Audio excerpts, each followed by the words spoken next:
ઓમ શાંતિ। આજની જે આપણી વાર્તા છે એ ભગવાન શ્રી રામ અને એમના પરમ ભક્ત હનુમાનજીની છે। આપણે બધાએ ભક્તિ માર્ગની અંદર કથાઓમાં સાંભળ્યું છે કે હનુમાનજી છે એ શ્રી રામજીના પરમ ભક્ત છે, પ્રિય ભક્ત છે અને હંમેશા રામ કામ કરવા માટે તત્પર બતાયા છે। હવે જ્યારે પણ કોઈ પણ કામની જરૂર પડે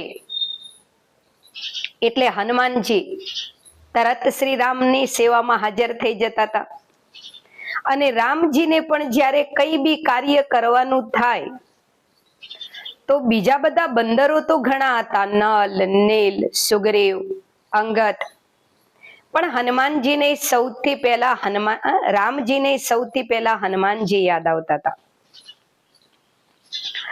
હવે એક દિવસ બન્યું એવું કે હનુમાનજી એક ઝાડ નીચે બેઠા બેઠા વિચારોમાં ખોવાયેલા હતા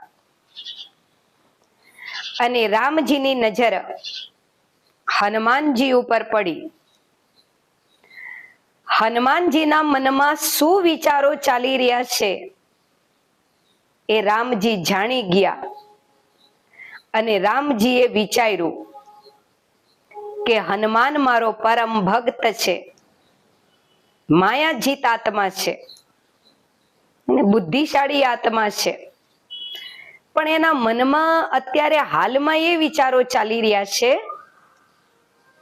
કે જ્યારે પણ શ્રી રામજીને જરૂર પડે કોઈ પણ કાર્ય કરવાની તો હંમેશા મને યાદ કરે છે અને આજ દી સુધીમાં મેં શ્રી રામજીના બધા કામો કર્યા છે।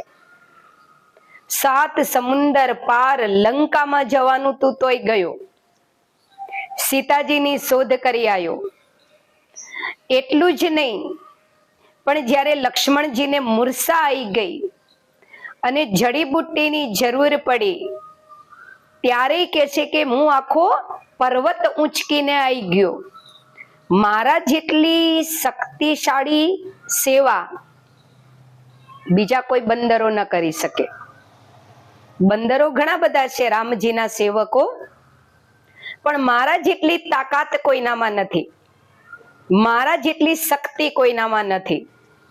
મેં મારી એક જ પૂંછડીથી આખી લંકા સળગાઈ દીધી, એક જ હાથમાં આખો પર્વત ઊંચકીને આવી ગયો,